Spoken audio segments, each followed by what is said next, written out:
Bienvenidos a Economía con Manzanas, el podcast donde desglosamos la economía de forma simple y clara, como si te lo estuvieran explicando con manzanas. Sea que quieras entender por qué suben los precios, cómo funciona la bolsa de valores o qué es realmente una inflación, aquí lo descubrirás sin complicaciones. Así es, nada de términos complicados ni fórmulas indescifrables.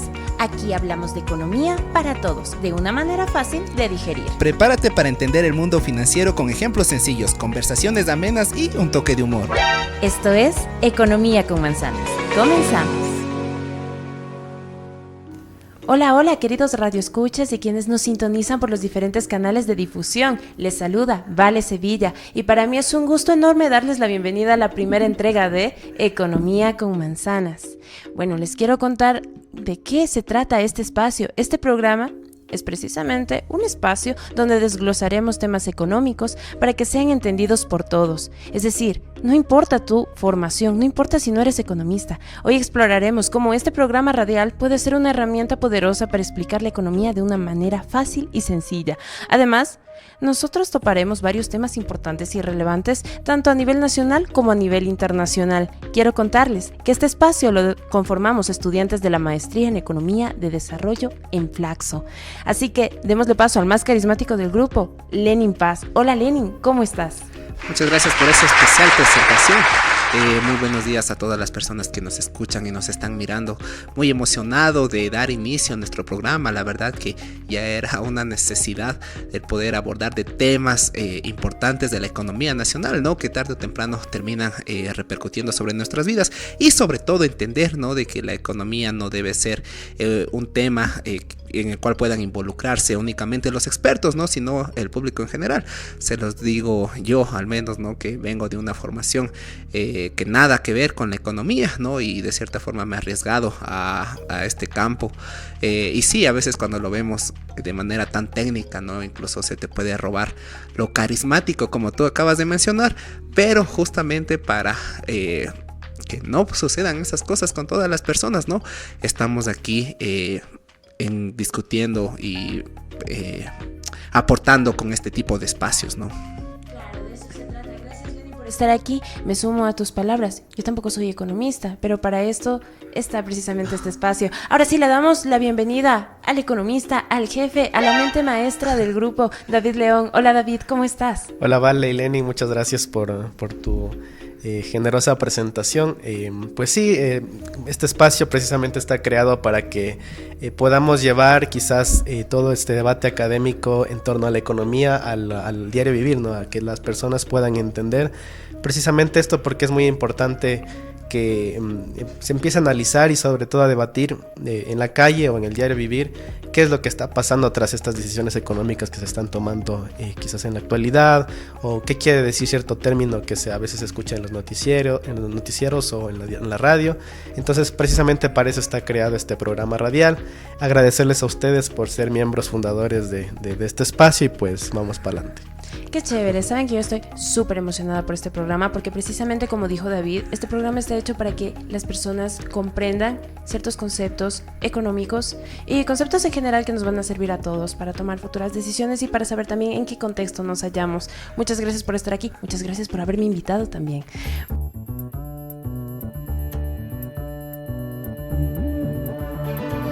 Bueno, yo les quiero hacer una pregunta a ustedes para iniciar este programa. ¿Alguna vez ustedes han chateado con Mega de WhatsApp, con ChatGPT, hola, ¿cómo estás? O algo así, se han sentido solos?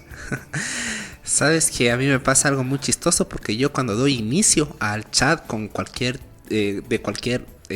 herramienta, ¿no es cierto?, de inteligencia artificial, más que eso, saludo, ¿no es cierto?, buenos días, hola, ¿qué tal? No, y cuando ya me entrega la respuesta, si es una respuesta que yo esperaba, termino agradeciendo, ¿no? La verdad que, digamos, eso podría sonar un poco comediante, pero también me parece que es un tema preocupante, ¿no? Podría revelar, no sé, algún patrón de conducta tuya, algún vacío existencial que por ahí tengo, ¿no? Y que seguramente ustedes también los tienen.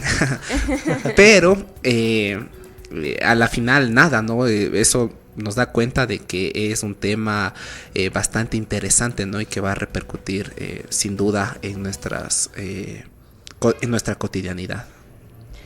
Sí, definitivamente tienes toda la razón.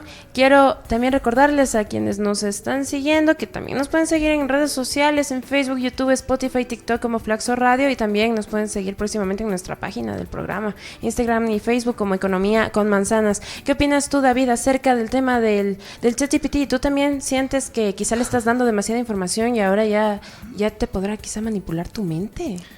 Podría ser, ¿no? Yo no soy tan formal como Lenin al saludar y decir buenas tardes, ayúdame con esto. Quizás yo soy un poco más directo en decirle, por ejemplo, a ChatGPT o a Perplexity, necesito tales cosas, ayúdame con tales cosas y ya. Pero sí, creo que en los últimos tiempos se ha empezado a manipular este tipo de cuestiones quizás masivamente, y esto ha llevado a que de cierta forma nosotros estemos entregando datos o información nuestra a través de nuestros patrones quizás de consumo de estas aplicaciones, ¿no? Por ejemplo, si tú estás en un área académica y tú estás constantemente preguntando cierto tipo de cuestiones, quizás este tipo de algoritmos se van alimentando, ¿no? Y eso es importante tenerlo en cuenta porque esto es algo que está empezando recién y vamos a ver qué pasa hacia adelante, ¿no?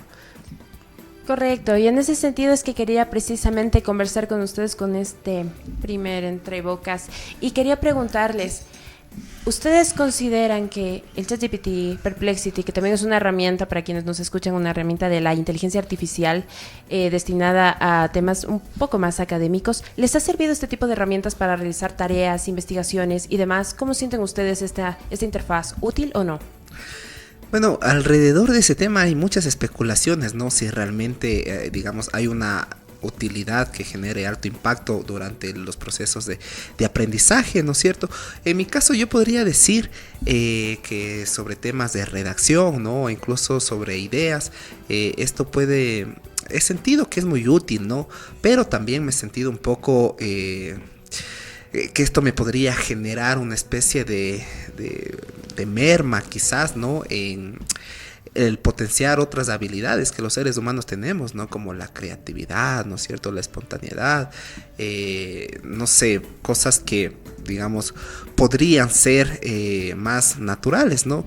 Pero me parece también innegable de que estas herramientas están contribuyendo sobre todo a ejecutar cosas que sí, capaz las podríamos hacer, pero esto hace que todo se vuelva más breve, más veloz, ¿no? Entonces yo considero que de mi parte sí sirve, ¿no? Para estudiar, y sobre todo cuando estudias algo tan técnico como economía, sin duda puedes aclarar cosas que de otro caso te tocaría buscar al docente, buscar amigos, ¿no? Pero mira qué preocupante es, porque justamente eso hace que necesites menos, ¿no? De las interacciones sociales, y a la final, no sé, uno termine medio loquito. Medio obsoleto. Ok, en ese mismo sentido quería hablar, me quedo con lo último que dijiste, como que te sientes, prescindes, ¿no? De las interacciones sociales de ciertas personas.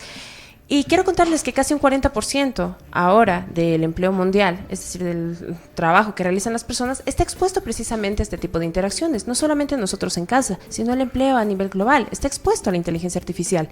Históricamente, la automatización, la tecnología de la información, ha afectado las tareas diarias, no solamente de la casa, sino también de los trabajos. ¿Ustedes cómo ven esto? ¿Esto será un riesgo para la economía de las personas? ¿Qué pasa con el empleo?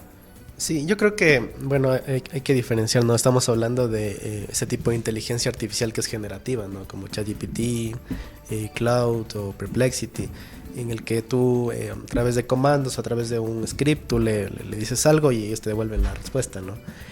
Pero quizás hay que ir un poco más allá también en el hecho de que existe una inteligencia artificial que puede ser aplicada en otros contextos, y precisamente eso va relacionado con el empleo, quizás en la automatización de ciertos procesos que ahora con algoritmos de inteligencia artificial pueden de cierta forma desplazar ciertos empleos que quizás son realizados de forma muy mecánica o manual.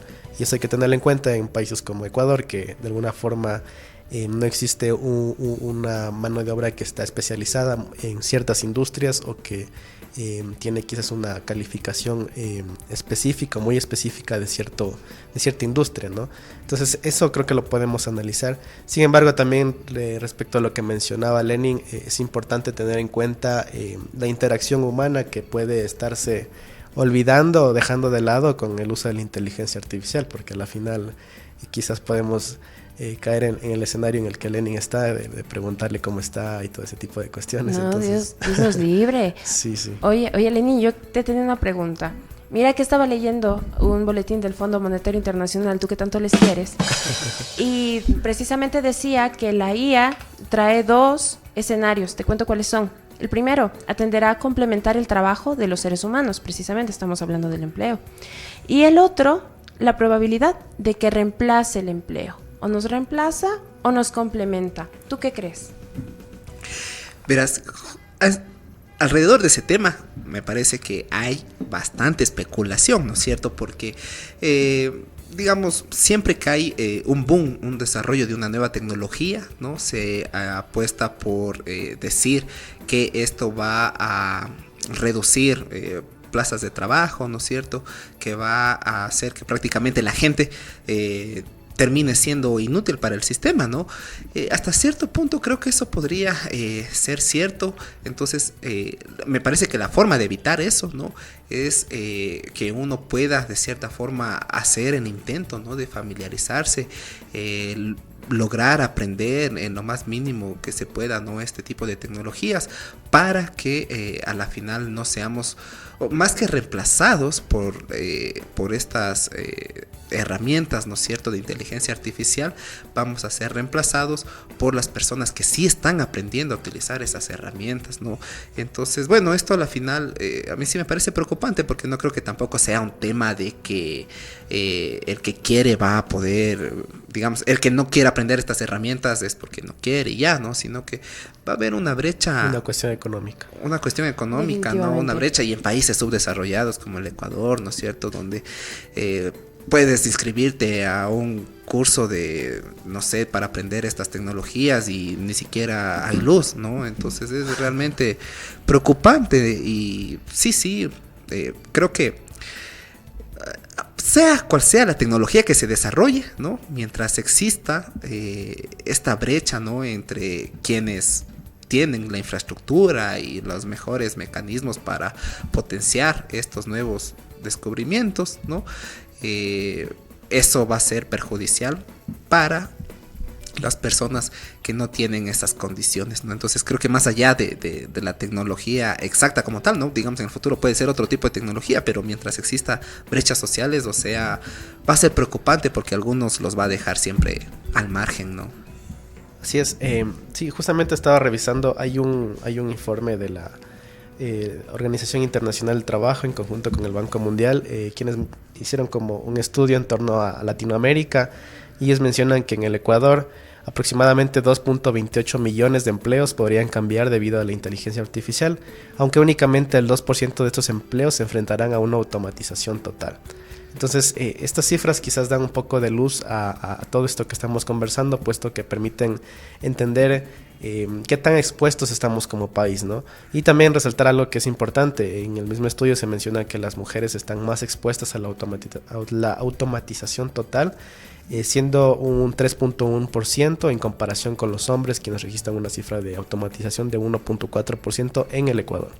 Entonces, creo que es preciso notar eso que tú estás mencionando, ¿no?, en torno al empleo y también a esta brecha que se puede generar en el acceso que tenemos a este tipo de inteligencia artificial, puesto que quizás nosotros estamos en un cierto estatus y por eso podemos estar hablando de esto, ¿no? Pero ¿qué pasa con la gente que ni siquiera puede tener luz o una computadora y no puede acceder a este tipo de inteligencia artificial? Claro que ni siquiera puede acceder a veces al internet, ¿no? Exacto. Entonces es preocupante. Bueno, sí, definitivamente pienso yo también que esto de la inteligencia artificial va a traer graves consecuencias dentro de ampliar las brechas sociales ya existentes y que de por sí nos caracterizan.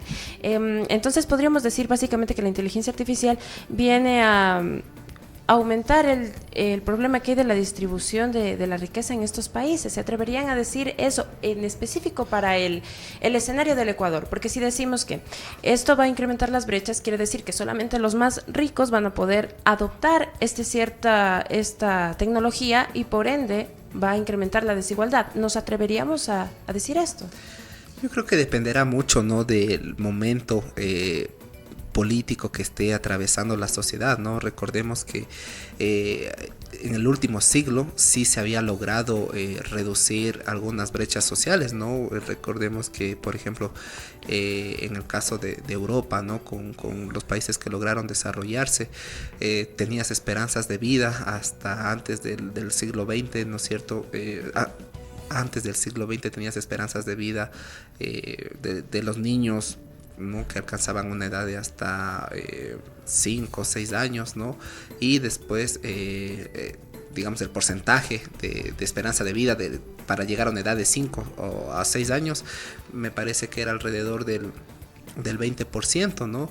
Pero después, ¿no es cierto?, con los múltiples desarrollos que se dieron, esta esperanza de vida aumentó significativamente a un 60-70%, y eso te habla de que sí es posible mejorar, ¿no es cierto? Sí es posible progresar, pero después tienes todo un viraje, ¿no es cierto?, del comportamiento de la sociedad, ¿no?, más afianzado hacia esta cuestión de liberalizar los mercados, ¿no es cierto?, y perseguir la ideología neoliberal, donde vemos que en cambio se ha agudizado las desigualdades, ¿no es cierto? O sea, ha habido como un proceso de reversión, ¿no es cierto? Lo que se estaba mejorando, pues ahora se ha roto con esa tendencia, ¿no? Y además de romper esa tendencia, ha ido al revés, ¿no es cierto? O sea, las desigualdades en este momento se están profundizando. Entonces yo creo que depende mucho del momento, ¿no? Más allá del impacto de la inteligencia como tal, ¿no es cierto? Hay que tomar en cuenta también sobre qué ideología, ¿no?, está apoyándose más la sociedad en ese momento dado. Sí, creo que también hay algo que añadir ahí. Sería interesante porque muchos hablan de que la llegada de la inteligencia artificial es comparable con quizás acontecimientos del pasado, ¿no? Y precisamente me refiero a la producción en masa de los siglos XVIII y XIX. Sin embargo, ahí podemos hacer una diferenciación. Por ejemplo, cuando surgió la producción masiva en estos siglos, la mecanización de tareas que eran rutinarias sí fue reemplazada, y precisamente por la llegada de las máquinas que permitieron producir en masa, y esto generó cierta polarización en el mercado laboral, afectando principalmente a los obreros que eran menos calificados. Sin embargo, en la actualidad, con la llegada de la inteligencia artificial, precisamente los empleos o los plazas de trabajo que son más afectadas quizás no son los empleos más rutinarios, sino también empleos que requieren conocimiento específico, tácito sobre alguna materia, y podemos verlo, por ejemplo, en profesionales como los médicos o los ingenieros en software. Precisamente, por ejemplo, en ciertos países como Estados Unidos, este tipo de inteligencia se está ayudando en operaciones que requieren de sumo cuidado, de mucha especificación en torno a realizar una actividad en el área médica, ¿no? Entonces, creo que hay que hacer esa diferenciación, y depende de cómo se evalúe esto, podemos decir y evaluar sobre todo qué impacto tendrá sobre la sociedad. Correcto. Recordemos también que en algún momento se creó la calculadora y los matemáticos siguen existiendo, ¿verdad? Entonces debió haber sido un boom cuando se creó también Google. Quizá todo el mundo dijo, ya, se terminó aquí, hasta aquí llegamos, pero sí, yo también pienso que es cuestión de adaptabilidad y que tenemos que seguir buscando nuevas formas para integrarnos al nuevo ambiente que se está construyendo. Lo que sí es cierto es que el tiempo en el cual se está dando es bastante rápido a comparación con las revoluciones que tuvimos anteriormente. Uh-huh. Y aquí me surge una duda que quisiera conversar con ustedes. ¿Qué pasa con el tema de la democratización de este tipo de inteligencia a nivel del Ecuador, por ejemplo? Si una persona quiere adaptarse, quiere aprender acerca de este entorno, ¿cómo hace para poder acceder a este tipo de inteligencia artificial? ¿O la democratización estará en manos del Estado, de las personas? ¿Cómo lo ven ustedes? Sí, creo que hay un reto, ¿no? Porque precisamente lo que hablábamos, el acceso que pueden tener las personas a este tipo de inteligencia artificial depende mucho del acceso que se tiene, por ejemplo, a una computadora o a que tengas luz en la casa. Entonces, Correcto. claro, dependería mucho de eso y todavía vemos que existen ciertos problemas que quizás en otros territorios ya no existen, como por ejemplo la crisis energética que estamos viviendo actualmente, ¿no? Entonces creo que también va por ahí. Y segundo, en el hecho de cómo podamos precisamente utilizar ese tipo de inteligencia artificial, depende de qué tan preparados estamos para manipular este tipo de software, ¿no? Quizás los estudiantes o las personas que están en ciertos territorios tienen más facilidad para poder manipular este tipo de inteligencia a personas que quizás viven en el campo o en territorios que son rurales, ¿no? Que es mucho más complicado precisamente desde la niñez que una persona pueda estar preparado para afrontar estos desafíos. Sí, yo creo que el intentar asimilar, ¿no? De que la democratización, ¿no? Del acceso a este tipo de educación va a ser algo que va a poder transitar libremente y nos va a tocar a cada uno de las personas que habitamos en este país, me parece algo muy utópico, ¿no? Ni siquiera podemos todavía garantizar el acceso a una educación tradicional, digámoslo así, a todos los niños y niñas, ¿no? Recordemos que recién empezamos otra vez clases, ¿no? Se terminó las vacaciones, empezó un nuevo año lectivo y hay muchos niños y niñas que no han logrado matricularse en la escuela porque, claro, hay falta de infraestructura, hay falta de inversión y una terrible negligencia política, ¿no es cierto?, por parte de la gente que está atrás de la política pública, ¿no?, que nunca ha consumido ningún servicio público, pero bueno, son los que están construyendo, ¿no?, este tipo de cosas y por eso vemos el desastre. Entonces yo creo que pensar en que vamos a tener una democracia total, ¿no es cierto?, para acceder a este tipo de educación, en Ecuador al menos, ¿no?, sería como ponerse primero los zapatos y después las medias, ¿no? Entonces primero hay que tratar de que la gente pueda ir a la escuela, ¿no? O sea, desde ahí, si no toda la gente que debe ir a la escuela puede ir a la escuela, o sea, ¿de qué estamos hablando, no? Precisamente, sí. Yo la verdad es que preocupada, sinceramente, porque como dice Lenin, ni siquiera podemos tener en muchos casos lo básico y se nos viene este monstruo de la inteligencia artificial que a cada momento nos dice tienes que ponerte a la orden con esto porque si no quedas obsoleto. Entonces sí me preocupa en especial los segmentos más pobres del país, y no solo los más pobres, ¿no?, sino precisamente casi la mayoría de las personas que vivimos aquí, que quizá nos vamos a tener que retardar un poco en seguirle el paso a los países que ya están más desarrollados y esto va a seguir incrementando los problemas estructurales que ya tenemos. Sí, y es algo que ha sucedido toda la vida. Cuando, por ejemplo, se creó el Internet, tardó muchísimos años en llegar a países como el nuestro. Lenin hasta ahora utiliza Internet Explorer. Está recién viendo cómo matricularse en la Flaxo. Exacto. Sí, exactamente. Mi primera Encarta. Entonces, precisamente, claro, es cómo podemos como país asimilar esta llegada pero hay una cuestión, creo que de infraestructura digital y de situación económica de los países, ¿no? Y ahí creo que nuestro país difiere mucho en torno a las potencias. Ajá. Entonces, señor gobierno, sería el que debería garantizar este tipo de infraestructura y democratizar por lo menos los medios para poder aprovechar la inteligencia artificial. Claro, totalmente, yo creo que sí. De eso depende, ¿no? Porque vemos que cuando no hay intervención, en cambio, tienes un desastre como el que tienes ahorita, ¿no? Claro. O sea, hay errores por omisión, claro. Sí, precisamente, sí, creo que es eso, ¿no? Podemos llegar como que a la conclusión de que depende mucho de cómo está la situación económica de los países, que tiene que ver mucho con qué capacidad tienen las personas precisamente para costearse este tipo de inteligencia artificial, que muchas de las veces Se la puede utilizar de forma gratuita, pero para aplicaciones un poco más técnicas, que es lo que requerimos a veces, tiene que pagarse, ¿no? Y también de la infraestructura digital, que tiene que ver con el acceso que precisamente las personas tenemos en torno a este tipo de inteligencias artificiales. Sí, yo creo que hay que detenernos a pensar, ¿no? Realmente hacia dónde estamos caminando, ¿no? Ya hemos, a manera de conclusión, ¿no? Podríamos intuir de que estos tipos de tecnologías, ¿no es cierto?, en países con tantos problemas, con tanta desigualdad, que intentan de cierta manera, ¿no es cierto?, desde sus élites políticas, desvincular, ¿no?, esta cuestión de lo social, ¿no es cierto?, de lo político, de lo económico, ¿no?, y seguir como en una línea simplemente de tenemos que seguir adelante, ¿no? Tenemos que seguir adelante, pero ni siquiera se resuelven los problemas base, ¿no? O sea, esto a mí me parece como una especie de, ya ves del aceite que está quemado y sigues poniendo papas, ¿no? Entonces, no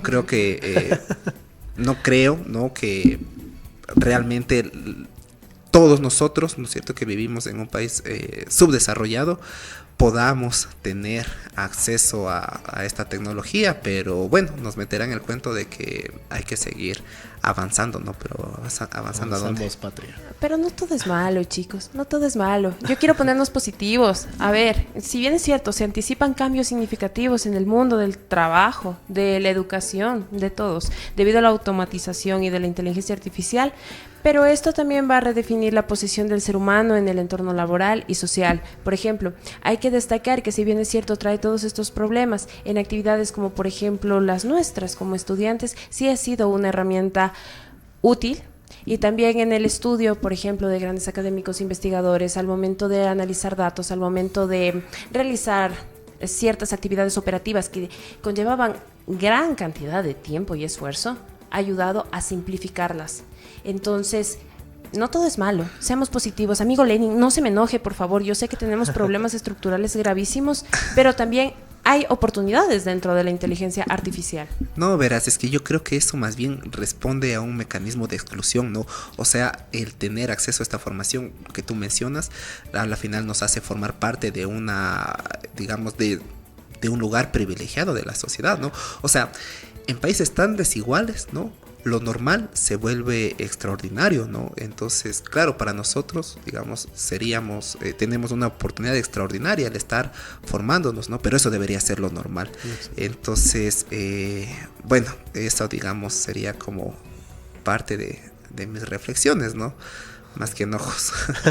No está enojado. Sí, y como para ir culminando, igual darle paso a la entrevista que viene después. Creo que precisamente no debemos ser críticos con esto, ¿no? Tampoco caer en el negacionismo ni deprimirnos porque esto está llegando, sino más bien ver cómo esto impactará y sobre todo en nuestro caso quizás no criticar o no ver esto desde el privilegio que muchos de nosotros podemos tener, ¿no? Entonces creo que estas reflexiones igual las podemos conversar con nuestro invitado, que creo que aportará mucho al debate y a la discusión que hemos tenido hoy. Precisamente es lo que pretendemos hacer, ver las dos polaridades que nos trae este escenario, porque como en todo, hay cosas buenas, hay cosas malas. Si bien es cierto, aquí en Ecuador tenemos muchísimo trabajo por hacer, pero quizá la inteligencia artificial nos pueda dar una mano en ciertos problemas estructurales que ya tenemos. Para esto, sí me gustaría hablar de cómo la inteligencia artificial ha venido a cambiarnos el mundo del estudio de las ciencias sociales. Y para eso tenemos a nuestro invitado de la semana. Chicos, yo creo que para profundizar en el tema de hoy, démosle paso a nuestro invitado especial. Hoy tenemos el agrado de contar con Wilson Pérez, un estimado invitado, amigo y profesor nuestro, y muy querido por quienes conformamos la maestría en Economía del Desarrollo aquí en Flaxo. Les presentamos al docente e investigador de Flaxo, Wilson Pérez. Lenin, ¿qué nos puedes contar acerca de Wilson? Wilson es matemático por la Escuela Politécnica Nacional, máster en Economía y doctor en Economía por la Universidad de Cornell, y actualmente es docente investigador en Flaxo, Ecuador, y sus principales líneas de investigación son microeconomía, teoría económica y economía del desarrollo, además de ser el director de la maestría en Economía del Desarrollo. Bienvenido, Wilson. Queremos precisamente agradecerte por estar en este espacio. Es nuestro primer programa y precisamente queríamos contar con tu presencia para empezar a tratar el tema de la inteligencia artificial y su incidencia en el campo de las ciencias sociales, específicamente en la economía. Precisamente has hablado mucho sobre el tema, ¿no? Y quizás para cierto sector de la población este impacto de la inteligencia artificial ha tenido sus ventajas y para otro sector desventajas, ¿no?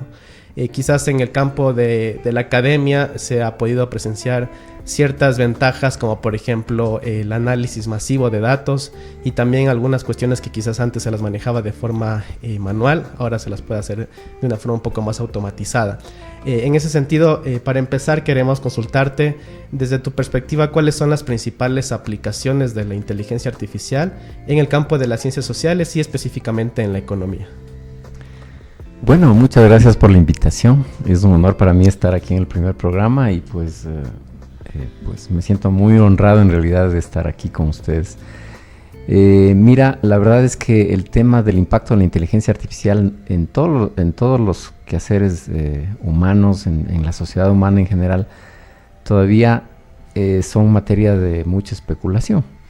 Sin embargo, en el campo académico tal vez se tiene un poco más de certeza respecto a lo que puede pasar, ¿no? Y para eso nos podemos guiar por un concepto que se llama el concepto de las 2 sigmas. Y esto dice, más o menos, en términos generales, se ha demostrado experimentalmente que si es que tú tienes un alumno promedio y le das un seguimiento personalizado, le das tutorías personalizadas, entonces lo que vas a obtener generalmente es que su rendimiento se incrementa por 2 desviaciones estándar. Eso es muchísimo porque, como ustedes saben, si tenemos una distribución normal, lo que está de la media más 2 desviaciones estándar a la derecha es apenas el 2,5% de la población. Entonces, algo así como que tú eres un estudiante promedio y digamos entre 1000 estudiantes hay 25 estudiantes que son los mejores, ¿no? Y dándote una tutoría personalizada tú podrías pasar de ser el estudiante promedio a estar entre esos 25 mejores. Es un incremento brutal, ¿no es cierto? Ahora, ¿por qué esto tiene que ver con la inteligencia artificial? Porque si algo nos va a ofrecer la inteligencia artificial es la posibilidad de tener instrucción, educación personalizada, ¿no? Entonces, digamos, para empezar por lo más frívolo, si tú quieres, ¿no? Si tú no eres un pájaro mañanero, sino más bien eres un ave nocturna, ¿qué pasa? O sea, hay gente que está más despierta en la noche, ¿no es cierto? A mí me pasa que en la mañana, ¿no? Entonces ya no tenemos, tenemos ahora el café como una manera de despertarnos, pero lo que podrías tú tener es que buena parte de tu aprendizaje, como se va a hacer de manera personalizada, se va a hacer un entorno que favorezca tu aprendizaje, ¿no? Entonces vas a ir, el sistema va a ir siguiendo un sílabus planteado por el profesor, te va a plantear algún tema en la hora, en los colores, en el tono de voz que tú quieras, que tú prefieras, que te conviene a tu aprendizaje, y entonces luego te puede hacer una evaluación, y si es que encuentra que hay algunas partes de los conceptos que no están claros, pues entonces insistir en eso, a lo mejor a través de videos y todo. Y entonces buena parte del proceso educativo, que es la transmisión de la información, se puede hacer de una manera mucho más eficiente, con una mejor comprensión, más sólida, utilizando este tipo de herramientas.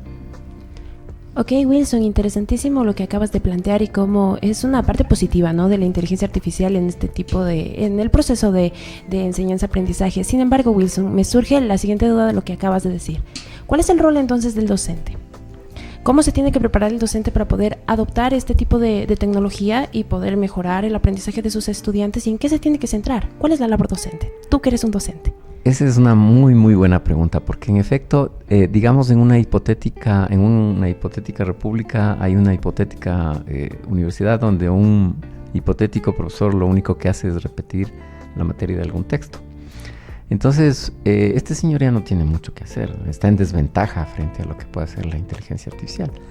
Yo creo que existen dos tipos de conocimiento fundamentalmente. El conocimiento explícito, el que tú puedes encontrar expresado en libros, muchas veces en manuales de procedimiento, muchas veces en técnicas que te van detallando paso a paso lo que tienes que hacer, ¿no es cierto? Y hay otro conocimiento que es el conocimiento tácito.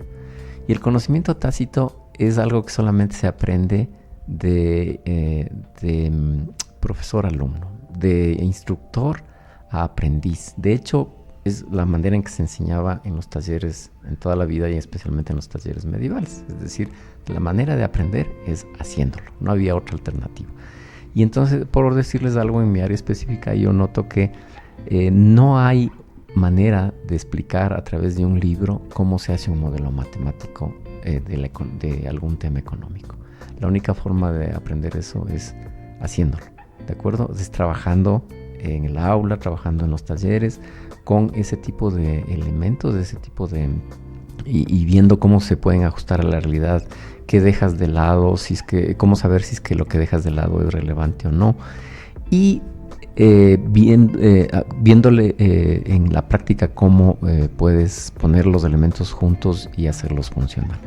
Entonces es como construir un reloj si tú quieres, ¿no? Aunque a pesar de que la metáfora es muy mecánica, la metáfora debería ser como más orgánica si tú quieres, ¿no? Pero es como construir un reloj, y entonces la única forma de hacerlo es jugando con las piezas hasta que la cosa funcione, hasta que haga tic-tac y las manillas se muevan como deben moverse, ¿de acuerdo? Entonces, ese conocimiento tácito es lo que le va a quedar al profesor. Ahora, en términos más generales, hay una característica humana que es muy importante, que es la necesidad de pertenecer a algo. Es la necesidad de un entorno. Es la necesidad de tener una identidad en ese entorno. Y si nos referimos, por ejemplo, a Adam Smith, que muchas veces se le cita como que fuera el padre del neoliberalismo, lo cual es falso, porque nos olvidamos de su segundo libro. No leemos bien La riqueza de las naciones y nos olvidamos del segundo libro, que es la teoría, exactamente, la teoría de los sentimientos morales. Y entonces, si nos acordamos de él decía que no solamente queremos ser amados, sino dignos de amor. No me acuerdo exactamente cuál es la frase, pero es eso. Es decir, queremos que ser estimados, que queremos pertenecer a un grupo en donde tenemos algún tipo de reconocimiento, ¿no es cierto? Pero además queremos sentir que ese reconocimiento lo merecemos, ¿no? Que no es falso, ¿ok? Y entonces, si es que nos damos cuenta de la realidad, de la verdad que este concepto de Smith tiene, pues buena parte de la educación y de la educación desde el inicio de nuestra niñez hasta la educación universitaria del más alto nivel tiene que ver con la formación de la identidad de las personas, con la interacción con otras, la necesidad de interacción con otras personas, que también es parte del proceso de aprendizaje, de la crítica y de someterse a el escrutinio de otras personas, ¿no es cierto?, en cuanto a tus conocimientos, en cuanto a tus conceptos, y eso no va a ser posible reemplazarlo. Entonces, si nosotros tenemos mecanismos mejores para la transmisión de la información, tenemos mucho más espacio para formar investigadores, para formar gente que sea capaz incluso de trabajar en equipo, que va a ser otro componente importante de su futuro profesional, la capacidad de trabajar en equipo. Y entonces esos elementos son los que vamos a tener más espacio, más tiempo para abordarlos en el futuro en la formación académica. Sí, bueno, hemos abordado la posición que tendría el docente, ¿no es cierto?, respecto a la implementación de la inteligencia artificial durante sus enseñanzas, pero desde el lugar del estudiante, ¿no?, y tomando en cuenta este tema de que necesitamos sentirnos que pertenecemos a un grupo, ¿no es cierto?, que se forma la identidad durante el aprendizaje. Si bien es cierto, has dicho que va a ser irreemplazable, ¿no es cierto?, esa interacción, ¿no?, humana que existe, que la inteligencia artificial no va a poder reemplazarlo del todo, pero ¿a qué distancia, ¿no?, máximo se podría acercar que la inteligencia artificial nos permita nos provoque sensaciones y emociones, ¿no? Por ejemplo, los estudiantes cuando estamos con el docente nos podemos sentir motivados, ¿no? O rechazados por el docente, cualquiera de las dos situaciones, y eso genera una emoción, ¿no? Un sentimiento de querer esforzarme más o un sentimiento de quizás desertar, ¿no? ¿Hasta qué punto, ¿no es cierto?, se podría lograr eso con la inteligencia artificial? Porque a pesar de que sea totalmente irreemplazable, ¿no?, nos parece que podría generar algún tipo de emoción. Sí, mira, lo que planteas es muy importante porque a veces nos olvidamos de que todos como seres humanos, ¿no es cierto?, tenemos emociones y que estas emociones forman una parte muy importante en nuestro proceso de aprendizaje, obviamente, y también en nuestro proceso de toma de decisiones. Si ustedes recuerdan, por ejemplo, en microeconomía nosotros estudiamos un modelo, una concepción de lo que es la toma de decisiones basados únicamente en la razón, entre comillas, ¿no es cierto? Y eso pues es de algún modo todavía parte de la larga sombra que en el iluminismo tuvo el concepto de razón, ¿no? Yo no sé si alguna vez les conté que pues los templos religiosos en alguna época de la Revolución Francesa fueron atacados y bueno, se creó una fiesta para la razón. Había una fiesta casi como una deidad, ¿no? La razón, ¿no? Había un día de fiesta nacional para la razón. Y entonces como que todavía estamos bajo esa concepción excesivamente racionalista y separando la mente de las emociones, que es lo que Damasio llama el error de Descartes, ¿no? Entonces, sí, es muy importante tomar en cuenta este tema que tú mencionas. Si es que nosotros nos ponemos a especular un poco, pues a lo mejor vamos a hablar de Neuralink, ¿no es cierto? Que dicen que nos van a poner un chip y así vamos a aprender y que vamos a poder manejar, por ejemplo, computadoras y desde ahí objetos físicos solamente con pensarlo, ¿no es cierto? Bueno, esas son por ahora especulaciones, ¿no? Pero yo diría que justamente por ahora lo que veo es que esta transmisión de información se puede hacer más cómoda a través de estos sistemas personalizados y que la parte emocional, que es tan importante en el proceso de enseñanza-aprendizaje, pues va a seguir siendo parte de la interacción humana. Eso es lo que yo veo hasta ahora. Los otros son especulaciones en donde no me querría meter. Bueno, Wilson, yo tengo otra pregunta. Por favor. En el campo específico de la economía, Ajá. ¿cómo crees que ha colaborado la inteligencia artificial en el tratamiento de la investigación económica? ¿Qué Ajá. bondades nos ha prestado? Mira, es algo que ustedes, por ejemplo, ya lo están viviendo, ¿no es cierto? Que nosotros tenemos ahora tantos datos y tanta capacidad de computación que es inevitable que vayamos derivando hacia la simulación, para empezar, ¿no es cierto?, hacia la simulación de los sistemas económicos como una forma de estudiarlos, ¿no? Como una forma muy efectiva de estudiarlos. Y eso necesariamente pasa por la programación. Y entonces ustedes ya han visto como Perplexity o el mismo ChatGPT son unos asistentes de programación fantásticos, ¿no es cierto? Antes la persona que sabía programar era la que se sabía de memoria los comandos, ¿no es cierto? Tú le preguntabas, yo qué sé, cómo hago esta operación y te lo decía. Y en cambio ahora tú le puedes preguntar eso a ChatGPT a la hora que quieras y con la ampliación que quieras, ¿no es cierto? Entonces esa, por ejemplo, es una pequeñísima muestra de cómo la inteligencia artificial nos puede ayudar, ¿no?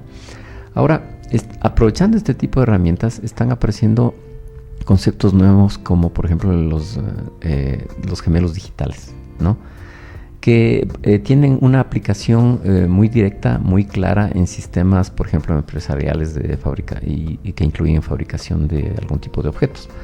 Entonces, si tú tienes todo el proceso de tu producción llena de sensores, ¿no?, que te transmiten en tiempo real hacia un sistema en donde tú has modelado tu proceso de fabricación, y entonces tú lo que vas a tener es la posibilidad no solamente de controlar el proceso en tiempo real, sino que te den alarmas, te den alertas respecto a lo que puede pasar, si hay algún cuello de botella y cómo reaccionar frente a un choque negativo, por ejemplo, o a un choque de demanda y cosas así.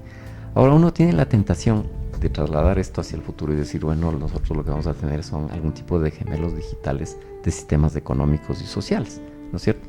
A mí me parece que eso, si bien vamos a intentar hacerlo, nos toca intentarlo, vamos a continuar trabajando en esa dirección, especialmente ahora con la cantidad de datos que existen y que harían posible la parametrización de este tipo de modelos de una manera mucho más efectiva.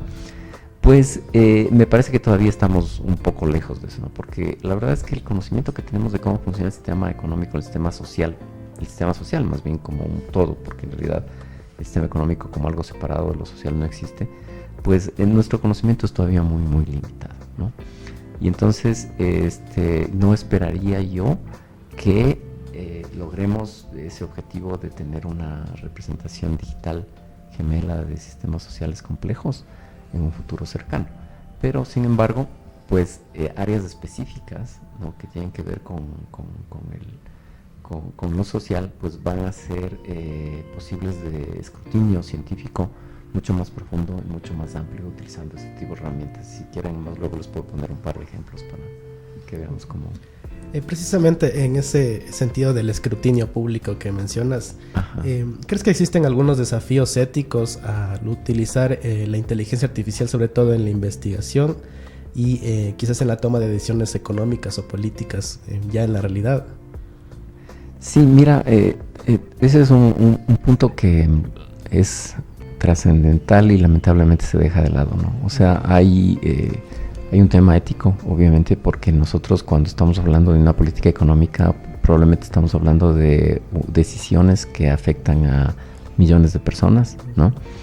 Por decirles algo, ustedes son muy jóvenes para haber vivido la crisis del año 99, pero decisiones informadas por economistas de aquella época, preconizadas por economistas de aquella época bajo una ideología específica, hicieron posible que generaron los incentivos para que esa crisis se dé y que se concrete en una transferencia de riqueza desde lo general del general de la población y en especial desde los depositantes hacia algunas pocas manos inescrupulosas. Entonces, obviamente todo esto tiene, es decir, si quieres, mi abordaje a tu pregunta es decir, bueno, sí, el tema ético debería estar presente siempre en nuestra formación y en la toma de decisiones luego como economistas, ¿no es cierto?, en nuestra vida profesional, más allá de la inteligencia artificial, sea como sea que el instrumento que se use para tratar de entender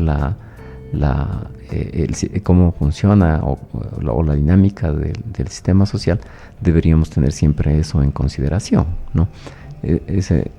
Ahora, claro, hay otros temas éticos en relación ya específicamente con la aplicación de la inteligencia artificial, ¿no es cierto?, que tienen que ver con, por ejemplo, la privacidad, ¿no es cierto?, la capacidad de personalización también del seguimiento de los ciudadanos para fines políticos, y que sí, lamentablemente pues no se abordan ni se discuten con toda la generalidad que se debería.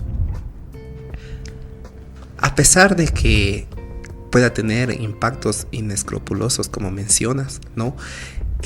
¿Consideras que sería un desafío para el público en general, ¿no? Que de cierta manera pueda involucrarse en el aprendizaje y uso de estas tecnologías, ¿no?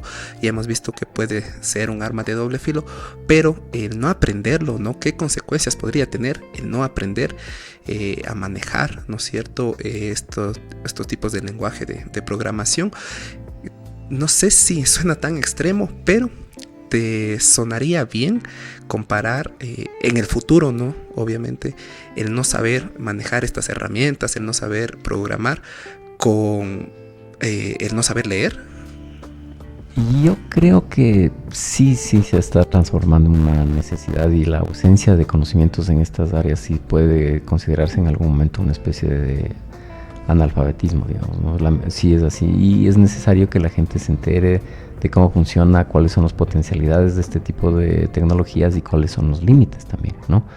Ahora, si es que nosotros nos ponemos a pensar en los economistas, en la formación que deben recibir o que se necesitarían recibir los economistas, ¿no es cierto?, pues entonces ahí yo concebiría esto como similar a la construcción de un edificio, ¿no? O sea, digamos, tienes un usuario, tienes a alguien que dice, bueno, yo quiero esto para una casa, o quiero esto para departamentos, o quiero esto para un hospital, o para una universidad, ¿no es cierto? Es alguien que te plantea las necesidades, que te dice, bueno, este es el uso que le vamos a dar, ¿no es cierto?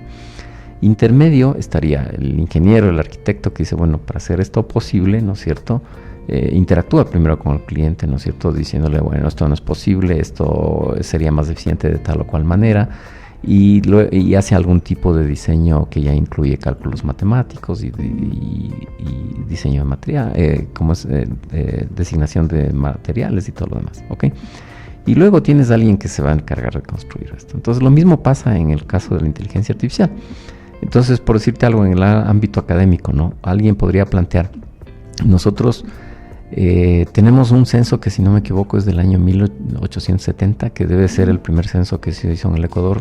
Entiendo que lo ordenó García Moreno, y es una cosa fabulosa, porque resulta que tú tienes a nivel de nombre y apellido, edad, incluso a qué se dedica cada una de las personas que fueron censadas. No solamente se contabilizaron, sino que se registraron nombre y apellido. Y entonces eso está en el Archivo Nacional, ¿no?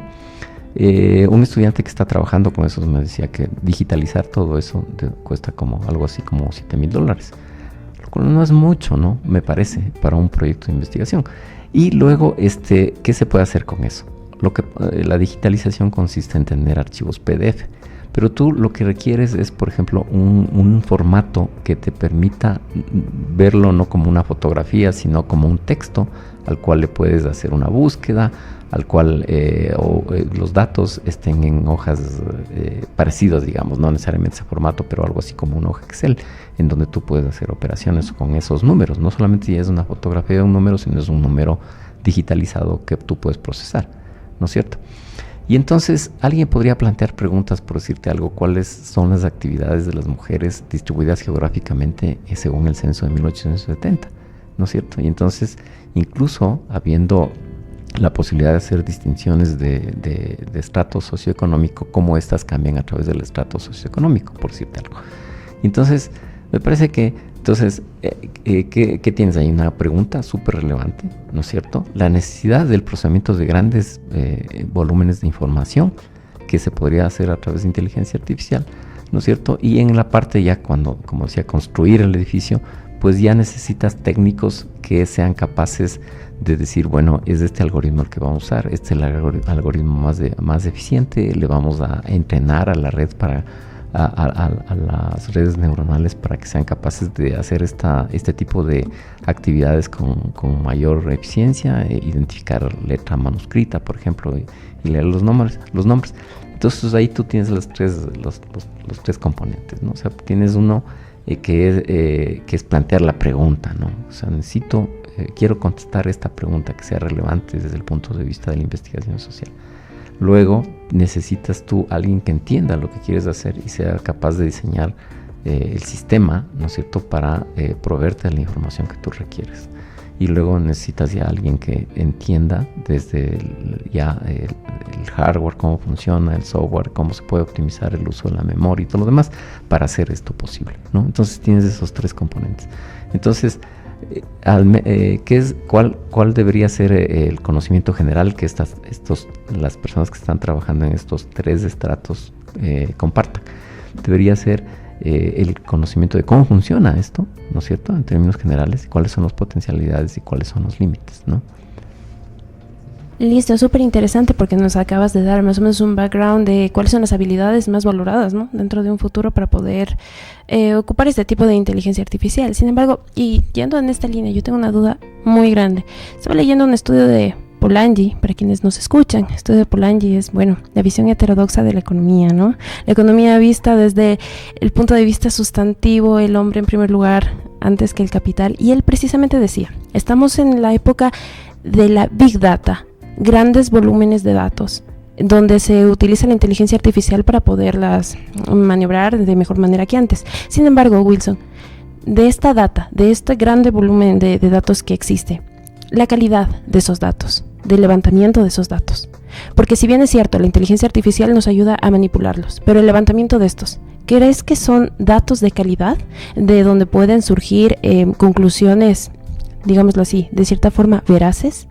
¿Cómo ves tú ese proceso y este tema? Sí, mira, justamente qué buena pregunta, porque estamos refiriéndonos a una de las limitaciones que tiene los LLMs, que son los Large Language Models, ¿no? O sea, aparte de ellos es, por ejemplo, el ChatGPT o el Perplexity, ¿no es cierto? O el Llama, ¿no? Pertenecen a este grupo de modelos. Y entonces me está señalando una de las limitaciones. O sea, ¿cómo se entrenan estos modelos? Estos modelos son redes neuronales, ¿no es cierto?, inmensas que por ejemplo, pueden tener parámetros, pueden tener desde 70 billones, o sea, miles de millones de parámetros, hasta el Llama 3.1, en una de sus versiones tiene 405 miles de millones de parámetros. Y se dice que la nueva versión de ChatGPT ya llega al millón de millones de parámetros, ¿no es cierto? Y entonces, claro, estamos hablando de modelos inmensos. ¿Cómo se entrenan estos modelos? Se entrenan con la información que está disponible fundamentalmente en Internet y que está digitalizada, ¿no? Entonces tienes, por ejemplo, los libros que están digitalizados, el contenido de Wikipedia, ¿no es cierto?, por ejemplo. O los periódicos digitales, por ejemplo, ¿no? O los videos, toda esa información se utiliza para entrenar estas redes neuronales. Y entonces, supongamos que tú le preguntas a una de estas redes entrenadas así, ¿no es cierto? Le preguntas cuáles son las condiciones para ser exitoso en la pirámide empresarial. Entonces lo que te va a contestar es que tienes que ser un hombre blanco, probablemente viejo, ¿no es cierto? Entonces esa es la respuesta que te va a dar. ¿Por qué? Porque en un mundo machista, ¿no es cierto?, y racista, que ha cortado las posibilidades de desarrollo profesional de las mujeres, que les ha puesto techos de cristal, ¿no es cierto? Entonces, lo que va a encontrar este sistema en la información de Internet es que la gran cantidad de CEOs o de jefes de grandes industrias son hombres, ¿no es cierto? Y entonces va a decir, ok, esa es la conclusión que yo saco, ¿de acuerdo? Entonces, obviamente no toma en consideración elementos adicionales. Ahora, les han puesto parches, les han hecho más políticamente correctos poniéndoles parches, pero el problema subsiste, ¿no? Ahora, ¿qué es lo que tú puedes hacer? Digamos, si es que a ti te interesa un área específica del conocimiento, pues entonces puedes hacer lo que se conoce como fine tuning, que es reentrenar a una red, ¿no es cierto?, reentrenarla para que esté más acorde con un área específica de conocimiento, especializarla, digamos. O sea, en este caso, por ejemplo, a lo mejor ponerle a leer, entre comillas, libros de feminismo, por ejemplo, artículos de feminismo, ¿no es cierto? Entonces tú puedes tener un modelo con otro tipo de criterios, ¿de acuerdo? Y entonces le vas a preguntar y te va a contestar en base a esta nueva información especializada que le acabas de introducir. Ahora, además, no solamente sería la nueva información que le acabas de introducir, sino el feedback sería un aprendizaje supervisado por gente especializada, por gente que tiene un conocimiento tácito, otra vez, más profundo que la información que se encuentra generalmente en el Internet. Ahora, ¿cuál es el pequeño problema? Esto cuesta, ¿no es cierto? O sea, a ver, les quiero hablar de 3 niveles, ¿no? El entrenamiento ¿cuánto cuesta el entrenamiento de uno de estos modelos del lenguaje, ¿no es cierto? ¿Cuánto cuesta el entrenamiento? ¿Cuánto podría potencialmente costar el reentrenamiento? O sea, este fine tuning del que les hablaba. Entonces vamos y el otro, el nivel simplemente, que es mucho más elemental, que se puede hacer en tu computadora laptop, ¿no es cierto? Entonces, a ver, vamos con el primero.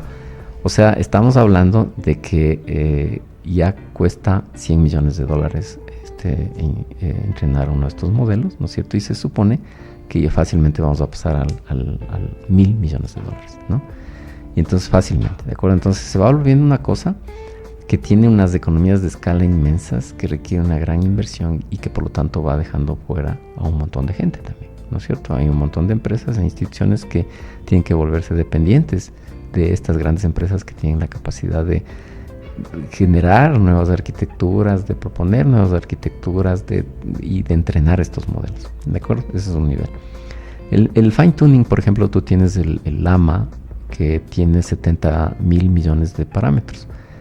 Tú lo puedes reentrenar con, digamos, una computadora que te cuesta unos $10,000. ¿Sí? Ya. Pero si es que quieres el de 405 mil millones de parámetros, que sería lo ideal, ¿no es cierto?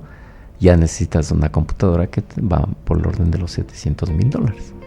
Entonces, eso te da más o menos una idea de qué magnitudes estamos hablando, ¿no? De cómo la escala crece muy rápidamente, tanto en potencial como en costos, ¿no? Y cómo eso significa que hay instituciones que pues vamos a tener que buscar un nicho porque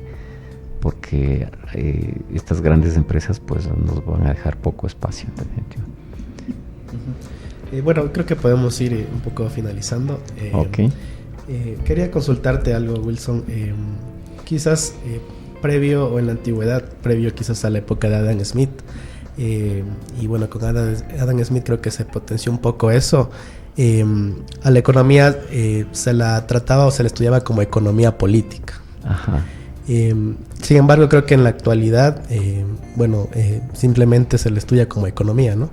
Y creo que esto ha representado un reto porque quizás esta contrastación empírica que se hace de los datos muchas de las veces está distanciada de la realidad social y política que se vive, digamos, en el diario vivir. En ese sentido, ¿crees que la inteligencia artificial puede ayudar o puede suponer un reto para que precisamente se pueda llegar a considerar estos datos de la realidad precisamente en una ciencia económica o en una economía política que ha estado quizás desligada de lo que sucede en el diario vivir?